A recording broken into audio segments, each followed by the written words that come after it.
guy? You gotta do a video for people. They want to know all about you. What's up, guys? A little bit different location here. I'm shooting in our main channel video room, aka my wife's office.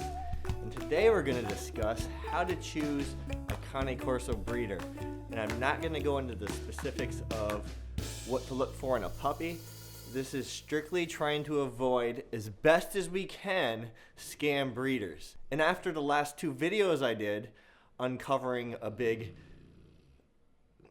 Cane Corso breeder scam, I just found it was really important to do this video to give you some ideas of what you can do when you're looking for a breeder to kind of see their legitimacy, if they're trying to scam you or if they actually care about their dogs and trying to sell you a good Cane Corso puppy.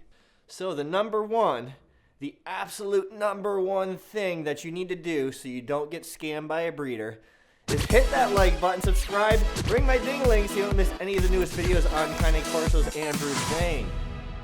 Really helps out the channel, guys, when you do that.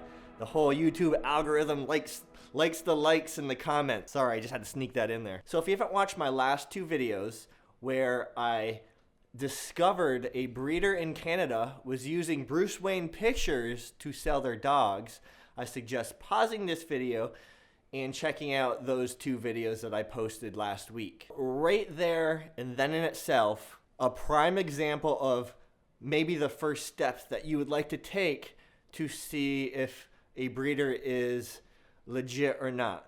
And that would be going on their website or their Facebook, taking their dog pictures, then you take those pictures, you put them into Google picture search, and then that picture should show up everywhere where that picture's used.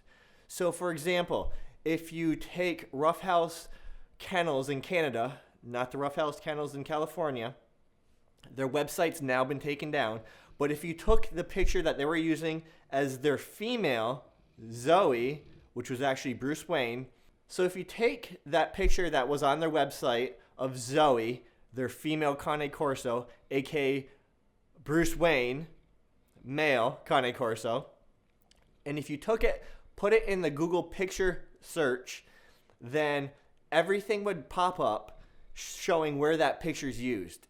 So you would see my Instagram, you would see Adobe Stock, and you would see their website. Take some pictures off the breeder's website.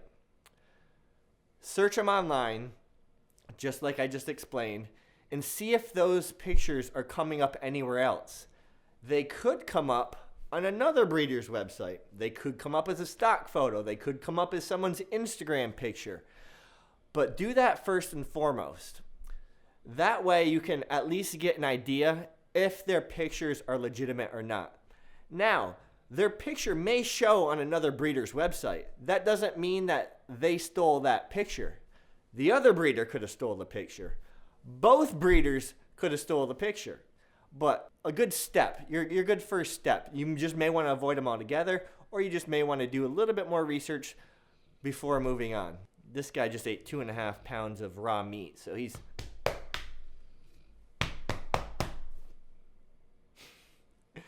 tired out. Now, Jason, what about just looking at all the reviews on their Facebook page or their website? If you went through a breeder's reviews, either Facebook or the website, they could totally be fake. It's not hard to get fake reviews. A lot of the reviews, even if not faked, are going to be from people that just purchased their dog, maybe had their dog a couple months, but it's going to be really hard to find long-term reviews. And to me, that's what's important. Getting a puppy is such an emotional feel. You know, you're literally committing the next 10 plus years of your life to this one creature to give it the best life you have. You could pick up a puppy and you're so emotionally attached to it, your dog could have 2 legs that you just picked up from your breeder. And you're probably going to give a 5-star review just because you are in so much love with this little puppy you have that's looking at you, wanting to know how to live in this world. And that's just the reality of it. So my recommendation to you is you can look at the reviews, but don't put so much weight on the review to sway you to get a puppy. Now, if you see a bunch of negative reviews, those are probably legit. Run. Just run. If you see a lot of negative reviews, just run. Somebody's not doing their job right. I was getting people in that last video when I called out that breeder. Oh, what's the big deal? Blah, blah, blah. The big deal is the breeder is misrepresenting what they're selling. They're telling you they're selling a puppy from this dog that looks like this, but it's actually not. And a big issue with it, tying what I just said together with this, is that emotional connection. If you are getting a dog from a breeder, you've already put your deposit down. You've already made travel plans if you have to travel to go get your dog. You've already most likely seen pictures of your new puppy. So by the time you get there, and even if you realize that dog doesn't look like the parents did on your website, you're so emotionally invested in getting a new dog, then you're probably just going to go ahead and buy it anyways. There's so many good breeders out there. I'm not going to go into who's good, who's bad in this video. That's why I'm kind of giving you some information to help you best make an educated decision. Maybe some tips and tricks that you can use when you're searching out a breeder to hopefully help you out. I don't like to see people getting burned. Let me pull out my phone. I have a DM from someone that purchased a puppy, I believe 6 years ago, from the breeder that I did a video on in Canada. Let me just pull it up quick, the DM. So this person sent me a DM on Instagram, Jason Corey 411 if you want to follow. Lots of pictures of this guy. I bought a dog from them years ago. He died at 6 years of age with cancer. Great dog, but was told it was a Presa. Later developed more into a Corso. So this poor individual found these breeders. The breeders told them that it was a Presa, when in fact it was a Cane Corso. So when I was searching for a breeder for this guy, I probably talked to about 15 different breeders. I maybe like 3 or 4 of them. And talking to them on the phone, it's really easy to tell people what they want to hear. I used to interview people all the time to hire people for a previous job that I had. So I interviewed hundreds of people, and I could always, I don't know if my BS radar is good, but I could always tell if somebody's just telling me what I want to hear. And it's such an easy thing to do. And then you get the emotions of a dog involved, or you're just so excited to get one of these guys in your house, and you've been searching and waiting so long. It's not hard for them to tell you exactly what you want to hear. So a couple huge red flags if you talk to a breeder on the phone. Do they ask you any questions? If they do ask you questions, do they seem sincere in what they're asking? How hard are they asking about how you're going to pay for the dog? That's a big one. I talked to someone, they asked me no questions. All they wanted to know was, how do you want to pay? Do you want to pay today? Like, legit, they asked me nothing. They didn't ask me about my household. They didn't ask me if I'm single. They didn't ask me if I have kids. They didn't ask me if I have a yard. They didn't ask me if I live in an apartment. They didn't ask me if I have a fenced-in yard. All these are very important questions that a breeder should be asking you, because ultimately, if a breeder truly cares about their dogs, they're not going to want to give them to anyone. They're not just going to want to take them. They're just not going to want to give somebody a Cane Corso who they don't feel can raise it properly in a leadership role, so the dog does not become the leader and become an issue where eventually starts destroying the house, biting people, and hopefully not have to be given up or put down. So if they're not grilling you with questions, grilling you with all these different questions, I wouldn't even bother. Again, I'm not saying that they're bad. It's your decision. They could be a wonderful breeder and they could just be having a bad day. They could be short in time. But again, I would stay clear from them. Run, move on. Put them on your block list on your phone so they don't call you back. So when you're talking to the breeder, ask them if they have a health guarantee in their dog. At least in the US, most breeders have health guarantees. where if a genetic issue comes up, a genetic health issue comes up that's serious within the first 2 years that you own your dog, then they will replace the puppy. And I don't want to sound cruel because of replacing the puppy, because if something, all of a sudden he got sick, I'm not replacing him. He's mine. We're best friends. I'm not getting rid of Bruce Wayne. So it's one of those things. Breeders also know that the rate of returns on that is still going to be very slim, but it's just nice to see a breeder at least offer that. Second thing you can check is a lot of reputable breeders have hip x-rays of the dogs of the parents. That way they can show the clientele that their parents' hips are in good shape. A large breed dog, you have to worry about joint issues, hip issues, all that kind of thing. So really make sure you ask if they have x-rays of the parents that they'll share with you in the vet report. Another good question you might want to ask is, how many times has the mom been bred? You probably wouldn't want a dog from a mom that's been bred 10 times. And yes, that happens. You know, some breeders will just have these poor dogs just popping out litter after litter after litter after litter. And I just feel that by the 10th litter, you're not going to get the quality dog that you would have in the first couple litters. Again, hopefully they're upfront with that answer. But again, you can't take what they're telling you at face value. If they say the dog's only been bred 2 times, then try to do the best research you can by backtracking, reverse engineering on their pictures on Facebook, on Instagram, talking to people that bought pictures, how many litters the dog has truly had. It will take work, it will take effort, but it can be done.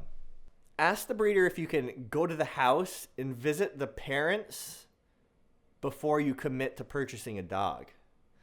If they say yes, that's a really good sign.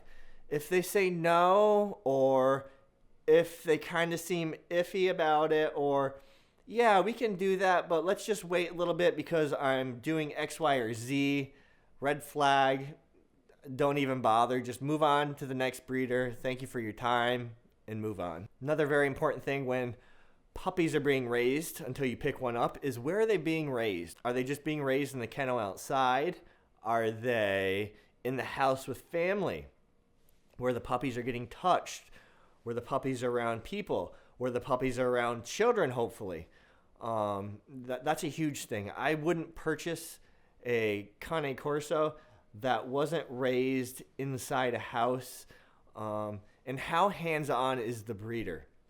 This guy, he was potty trained by the time I picked him up at 7.5 weeks old. He knew what to do.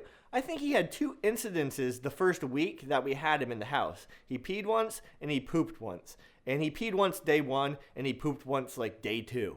And that's it. Because the breeder did their job. The breeder raised him to set their clientele up for success when they get these guys home. And that's huge. You know, there's so many breeders that once you pick up your dog, there's just no support anymore. Here's your dog. Okay, goodbye. And let's be real. The dog you're getting most likely isn't your first puppy. But when was the last time you had a puppy? For me, it was 9 years. So even though I was great with dogs, there's all these little things about having a puppy that you're like, oh, I can't remember. What should I do in this situation? Or should he be acting like this? So ask the breeder how hands-on they were during their first 8 weeks of the dog's life. We got him at 7.5, so 7 to 8 weeks. What did they actually do for socialization during that time before you picked up the puppy? My breeder introduced them to a ton of different sounds, vacuum cleaners. They would have the internet playing with gunshots, loud bangs, fireworks, anything to get this dog and all the other puppies understanding that, hey, this is just a normal sound. I don't need to be scared. I don't need to be angry or in defense mode. That's huge. You know, the success that you have with your dog, it really traces back to how successful the breeder raised that dog the first 7, 8 weeks of its life. And that's all I have for time right now, guys. I hope you liked the video. I plan on shooting another video hopefully this week. Like I told you, how to convince your wife to let you get a Cane Corso. But I think the video needs my wife in it because she didn't want a Cane Corso at first. Hopefully I can get Kara here with us. If you want to see more of Bruce Wayne, make sure you subscribe, hit the like button, ring my ding-a-ling so you don't miss any of the upcoming videos on Cane Corsos and Bruce Wayne.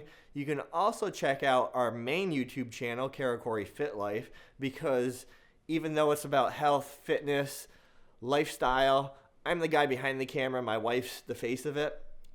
There's so much Bruce Wayne in there. Like, if we're shooting in this room, it's pretty much guaranteed Bruce Wayne's in the video. So, hope you guys enjoyed the video. Please comment down below tips that we as a community can all help each other with. Things that you did when you picked up your puppy, be a Cane Corso or a Golden Retriever. Let us know down below some things maybe I didn't discuss that would be common sense things to ask a breeder or what to look for. We're just trying to help each other out here, and I'll see you guys next time. Bye. Bye-bye.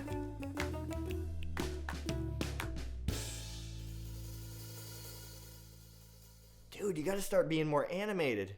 You're gonna bore these guys. They're like, does this dog just sit around all day and sleep under you? Bro. His head is massive too. Let's see if we can get it. My head, Bruce Wayne's head. Let's compare body sizes. We'll spoon. Me and Bruce Wayne are gonna spoon.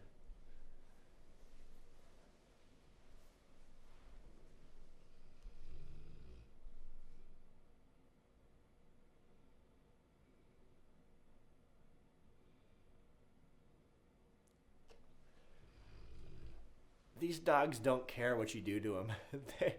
You can like literally do anything.